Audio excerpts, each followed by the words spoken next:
ओम शांति। आज 13 जनवरी 2025 के महावाक्यों के मनन चिंतन में प्यारे मीठे बाप दादा ने कहा कि मीठे बच्चे, पतित से पावन बनाने वाले बाबा के साथ हमारा बहुत बहुत प्रेम होना चाहिए। तो सबसे पहले सुबह उठते ही हम सबको बाबा को गुड मॉर्निंग कहना चाहिए। इससे भी बहुत बड़ा फर्क पड़ता है। अगर सुबह उठते ही हमारे पहले ही संकल्प व्यर्थ या नेगेटिव या कुछ भी अलग हो जाते हैं और एक हम स्वयं डायरेक्ट परमात्मा के साथ गुड मॉर्निंग कर रहे हैं, बाबा के संग गुड मॉर्निंग कर रहे हैं, तो बाबा से शक्तियां मिलती उसी एक गुड मॉर्निंग में। पहली याद ही हमारी बाबा की तरफ ठहरती। रात को सोते टाइम गुड नाइट और सुबह उठते ही गुड मॉर्निंग, इन दो चीजों पे। क्योंकि रात को गुड नाइट बाबा को करने के बाद फिर औरों को नहीं, औरों को पहले कर लें, सबसे लास्ट में बाबा को, और फिर बाबा की याद में ही, चाहे सोमान में, चाहे मुरली पढ़ते पढ़ते, चाहे कैसे भी जो याद हम करना चाहते हैं वैसे याद करते हुए हम सो जाएं। तो उसी माइंड के साथ फिर हम उठेंगे और अमृत वेला भी अच्छा होगा।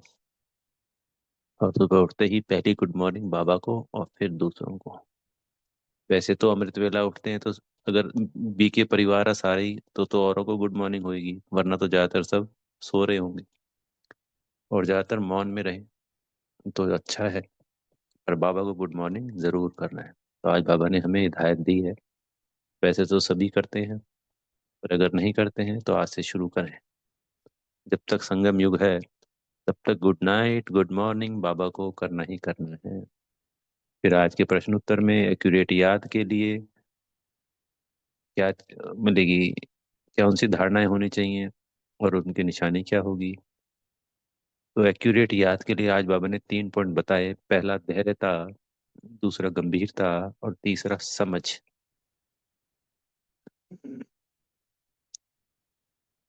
तो ये 3 धारणाओं से हम बाबा को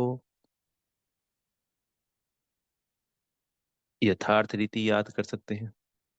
जब हम यथार्थ रीति याद करते हैं तो बाबा हमको याद करते हैं, तो उस याद से याद मिलती है जिससे बाबा से जो करंट हैं, शक्तियां हैं, वो हम आत्मा में समाती हैं।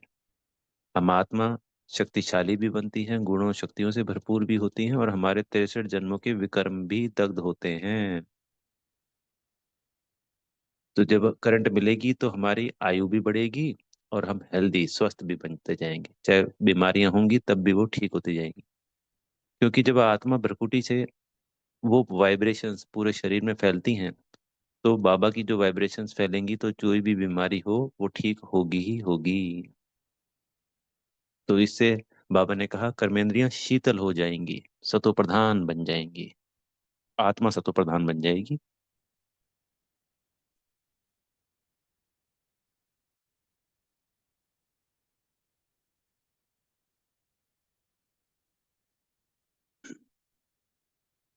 जैसे कल की मुरली में बाबा ने कहा, संडे की मुरली में, अव्यक्त मुरली में, कि दिल से याद करना है, खुशी के साथ, एकाग्रता के साथ। शरीर भी हिलता डुलता रहता है कई बच्चों का, तो इसी के अंदर धैर्यता, गंभीरता। कल तो बाबा ने हमें वो पॉइंट दिया था कि एकाग्रता की शक्ति, पर एकाग्रता की शक्ति में भी धैर्यता, गंभीरता, शीतल और समझ। समझ में आ गया कि अपने को आत्मा समझकर एक्यूरेट फील करना है स्वयं को आत्मा। ये पॉइंट भी आज मुरली में आया है कि पिछले हम 2500 से अपने आप को शरीर समझ रहे हैं। तो आत्मा इस शरीर की तरफ आकर्षित होती है, अपने ही शरीर की तरफ मोह होता है, मोह आकर्षण होता है।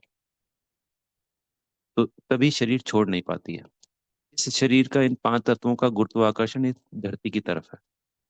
तभी आत्मा ऊपर वापस परम धाम नहीं जा सकती। एक तो पतित भी हो गई है, एक ज्ञान भी नहीं है, और एक उसका में मोह हो गया है।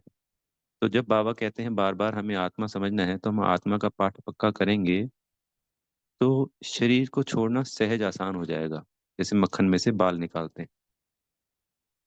तो अभी धरती की तरफ इसका खिंचाव है, लगाव है, झुकाव है। तो जैसे जैसे आत्मा का अभ्यास बढ़ता जाएगा तो आत्मा परम धाम जाना सहज हो जाएगा। बाबा से शक्तियां लेना आसान हो जाएगा, क्योंकि इसका गुरुत्वाकर्षण आत्मा का परम धाम है। आत्मा का गुरु कौन? शिव बाबा। और आकर्षण गुरु की तरफ आकर्षण हो जाएगा। इसलिए बाबा हमें बार बार कहते हैं कि अपने को आत्मा समझो, अपने को आत्मा समझो, अपने को आत्मा समझो। तो इसको यथार्थ रीति विजुलाइज करना आत्मा को, फिर अपने घर परम धाम जाना, बाबा को मन की दिल की आंखों से देखना, बुद्धि से विजुलाइज करना, बिंदु रूप में बाबा से आ रही किरणें मुझ आत्मा में समा रही हैं। उनसे बातें करते करते बस उन्हीं में समा जाना, उन्हीं की याद में ठहर जाना। तो उससे हमें पूरी करंट मिलती है। फिर ये जब बढ़ती जाती है, आत्मा प्योर होती चली जाती है, शक्तियां बढ़ती चली जाती हैं, तो और गहरी करंट भी मिलती है, शक्तियां भी मिलती हैं, और 63 जन्मों के हमारे विक्रम भी दग्ध होते हैं। फिर वो वाइब्रेशंस बेहद में भी फैलती हैं हमारे से, क्योंकि उस आत्मा का ऑरा शक्तिशाली होता जाता है, बड़ा होता चला जाता है। तो वो सदा ही अपने आप स्वतः ही, जब कोई बर्तन में पानी कुछ भरा जाएगा और बर्तन भर जाएगा, तो उसके बाद तो वो झलकता ही जाएगा, नहीं बाहर ही निकलता जाएगा। तो आत्मा जब भरपूर हो जाएगी, तो इससे जो वाइब्रेशंस हैं वो बेहद के वायुमंडल वातावरण में 5 तत्वों में सदा ही स्वतः ही फैलती जाएगी। तो फिर हमारा इस शरीर से और देह के सर संबंधों से मोह समाप्त हो जाएगा। फिर बाबा ने आज एक पॉइंट बताई कि मैं, तुम बच्चों का पार्ट अपना है, और मुझ आत्मा का पार्ट अपना, यानी परमात्मा का पार्ट अपना अपना है। सभी आत्माएं इन कर्मेंद्रियों से पार्ट बजाती है।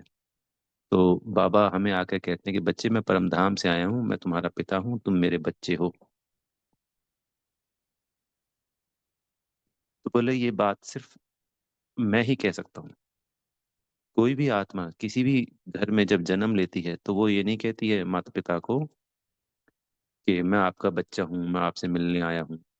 कोई नई आत्मा भी परम धाम से, क्योंकि हमें तो बाबा ने ज्ञान दे दिया है कि नई आत्माएं पूरे 5,000 वर्ष आती ही रहती हैं, तो परम धाम से भी वो आत्मा आएगी तो वो कभी नहीं कहेगी कि मैं परम धाम से आया हूँ, मैं आपका बच्चा हूँ। वो ऑटोमेटिकली वो माँ बाप बन गए, और वो बच्चा उनका बच्चा बन गया। और कोई पुरानी आत्मा भी किसी दूसरे के तन में भी प्रवेश करके ये बात नहीं बोलती।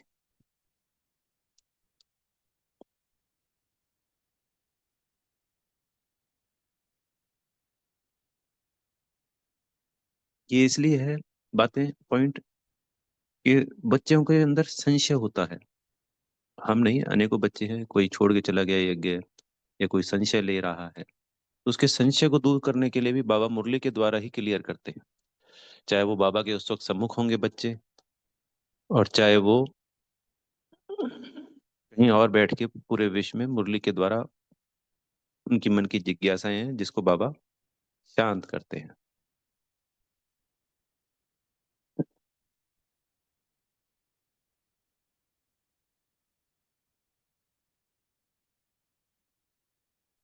बाबा ने कहा कि हमेशा हमें खुश रहना चाहिए, सिर्फ बाबा की याद से। बाबा के साथ लव रखना चाहिए, जैसे कल की मुरली में भी था कि सदा खुशी कैसे बनी रहेगी।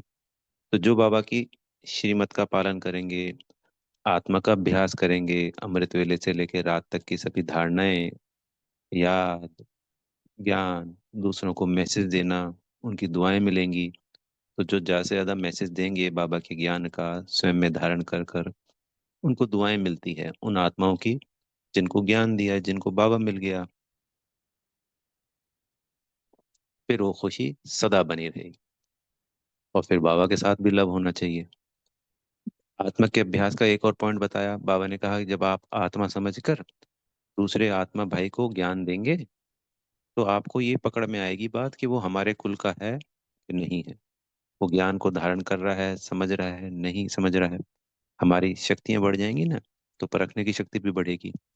और चूंकि हम आत्मा आत्मा को देख रहे हैं, तो हमारे परिवार का, हमारे कुल का होगा, तो हमें सहज होगा समझाना।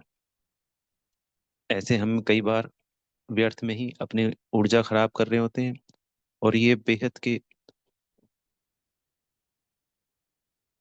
जो ज्ञान, जो इतना कीमती ज्ञान है, अगर अनपढ़ को कोई अच्छी चीज दी जाए या जिसको कोई समझ नहीं है, जैसे हीरा है, किसी सब्जी वाले को या दुकानदार को दे दें तो हीरा तो वैल्यूबल नहीं रहा ना। तो ऐसे ही ये हीरे जैसा, हीरे तुल्य ज्ञान अगर हम ऐसी सबको देते रहें, अपना समय भी खराब करें और उनके लिए कोई वैल्यू नहीं है उसकी, तो उसका कोई अर्थ नहीं निकला। तो आत्मा के अभ्यास से हमें ये क्लियर हो जाता है, सामने वाले को आत्मा देखकर जब हम ज्ञान देते हैं कि हमारे कुल का है, हमें इसे ज्ञान देना है। पर यह अभ्यास के बाद होता है, ऐसा नहीं कि हम एक ही मिनट में करें और एक मिनट में हो जाए, ऐसा नहीं है कोई भी चीज के लिए। संसार में हर चीज के लिए एक बच्चा चलने भी लगता है तो एक दो महीना लगाता है, बोलने लगता है तो थोड़े दिन तुतलाता है, साफ बोलने में समय लगता है। पढ़ाई भी करता है तो ABC सीख कर पूरा शब्द बनाना, फिर एक लाइन बनाना, फिर दो तीन लाइनों का एक वाक्य बनाना, फिर एक ऐसे लिखना, लगते हैं ना 5-7 साल तो हर चीज का अभ्यास है। कोई प्लेयर है, कुछ खेल रहा है तो उसके अभ्यास है 5 साल, 10 साल का, 20 साल का। बाबा तो हमें ये पॉइंट बताते रहते हैं, जैसे प्राप्तियां होती हैं, शक्तियां मिलती हैं, बाबा से परम धाम जाना आसान होता है। तो ऐसे ही उस अभ्यास के बाद हमें आत्मा को परखने की शक्ति सहज हो जाती है और ज्ञान देना भी सहज हो जाता है, ज्ञान के तीर भी लगते हैं दूसरों को।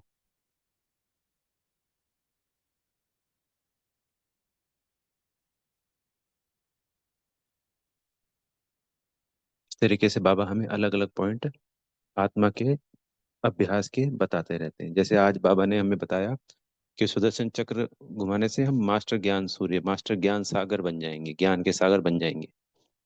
तो बाबा ने अभी 3-4 दिन पहले कहा था कि सुदर्शन चक्र घुमाने से चक्रवर्ती राजा बनेंगे। ऐसे ही सुदर्शन चक्र से बाबा ने कहा कई मुरलियों में कि माया का गला कटता है। तो इस सुदर्शन चक्र के अनेकों अनेक लाभ हैं और बाबा एक एक पॉइंट के द्वारा हमें अलग अलग मुरलियों से ये बातें सिखाते हैं। तो सुदर्शन चक्र तो हमें चाहे बाबा मुरली में कहे चाहे नहीं कहे, रोज घुमाना ही घुमाना है। और अनेकों तरीके हैं, 5 स्वरूप हैं, वर्ण हैं, हमारा सूर्यवंशी चंद्रवंशी वाला है, फिर 84 जन्मों की यात्रा का है। अनेकों तरीके हैं, कभी बोर हो ही नहीं सकते हम। तो सुदर्शन चक्र भी जरूर जरूर घुमाना है। और जो आज गुड मॉर्निंग वाला पॉइंट कहा ना, तो बाबा ने कहा कि गुड मॉर्निंग नहीं कहेंगे ना तो पापों का बोझा कैसे उतरेगा, ये लाइन बोली है आज बाबा ने।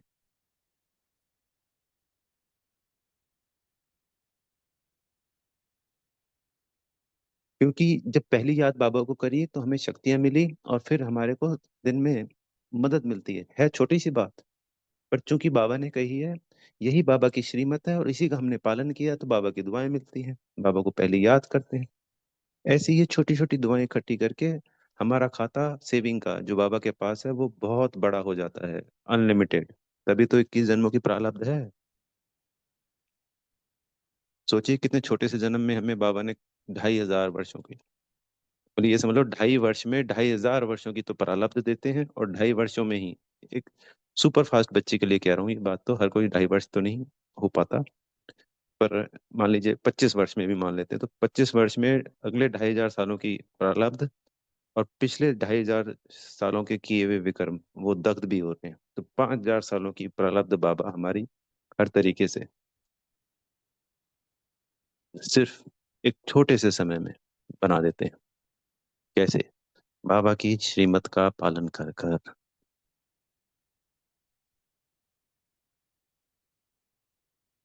फिर आज बाबा ने कहा कि योग की सब्जेक्ट बहुत भारी है, ज्ञान सहज है और योग भारी है। वही एक्यूरेट याद की बात कही, यथार्थ याद, वो बहुत जरूरी है।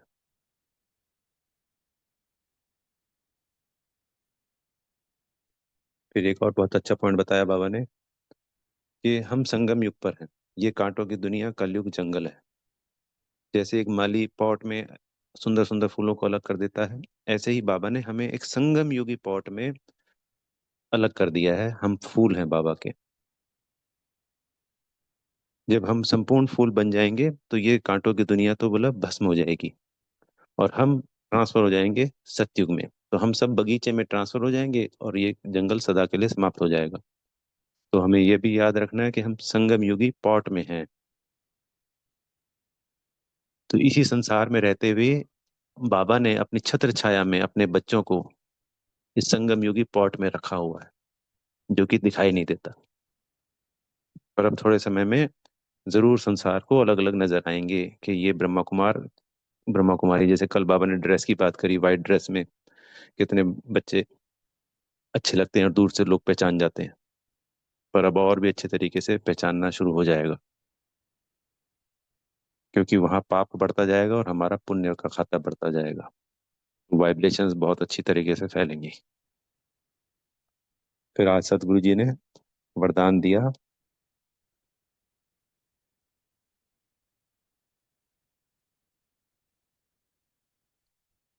पर इस अंतःवाक शरीर द्वारा सेवा करने वाले कर्म बंधन मुक्त डबल लाइट भव। तो एक तो होता है बिंदी बनकर सेवा करना, एक है फरिश्ता स्वरूप से सेवा करने के लिए। तो बाबा ने कहा कि जैसे साकारी ईश्वरीय सेवा में हम बिजी रहते हैं, ऐसे ही हमें आकारी शरीर द्वारा भी सेवा करनी है। तो अपने फरिश्ता स्वरूप को भी जितना ज्यादा से ज्यादा हो सके इमर्ज करें। वो भी हमें मदद करता है आत्मा के अभ्यास में, और उससे भी वाइब्रेशंस फैलती हैं। तो ब्रह्मा बाबा ने अभ्यास किया और हमको बन के दिखाया। तो इस सूक्ष्म शरीर द्वारा शिव शक्ति के साथ कंबाइंड रूप का साक्षात्कार और संदेश मिलने का कार्य होना है आने वाले समय में। ये बाबा ने अनेकों अनेक मुरलियों में हमें अव्यक्त मुरलियों में बताया है। तो आज हमें वरदान मिला है, तो आज हम दिन में अपने फरिश्ता स्वरूप का अभ्यास करेंगे और बेहद में दुआएं देंगे। फिर आज बाबा ने स्लोगन में कहा कि मनन करने से जो खुशी मिलती है ना, वही जीवन को शक्तिशाली बनाता है। तो बाबा कहते हैं ना, इस ज्ञान का मनन चिंतन करो, मंथन करो। तो मंथन से मक्खन मिलता है, और मक्खन क्या होता है? शक्तिशाली बनाता है। तो वो जो ज्ञान का मनन चिंतन होगा वो हमको शक्तिशाली बनाएगा।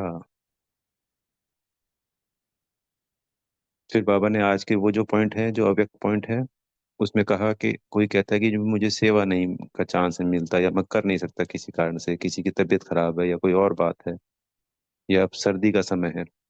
तो बोला स्थूल सेवा की कोई बात नहीं, मनसा सेवा तो सबसे शक्तिशाली सेवा है। तो ये मनसा सेवा हम इस वक्त कहीं पे भी रहकर, चाहे तबीयत खराब है तब भी कर सकते हैं। तो मनसा सेवा करके हम घर बैठे भी सहयोगी बन सकते हैं। इसमें सिर्फ शुद्ध संकल्पों का स्टॉक जमा करना है बाबा, और शुभ भावनाओं से संपन्न बनकर दूसरों को शुभ भावनाएं शुभकामनाएं देनी है। सहज है ना? अच्छा। ओम शांति। बेहद का धन्यवाद मेरे प्यारे मीठे माता पिता बाप दादा जी का, आप सभी आत्मा भाइयों का बेहद की शुभकामनाएं दिल से। सदा बाबा की याद में रहे, बिंदी को याद कर सर्व प्राप्तियां करें। ओम शांति।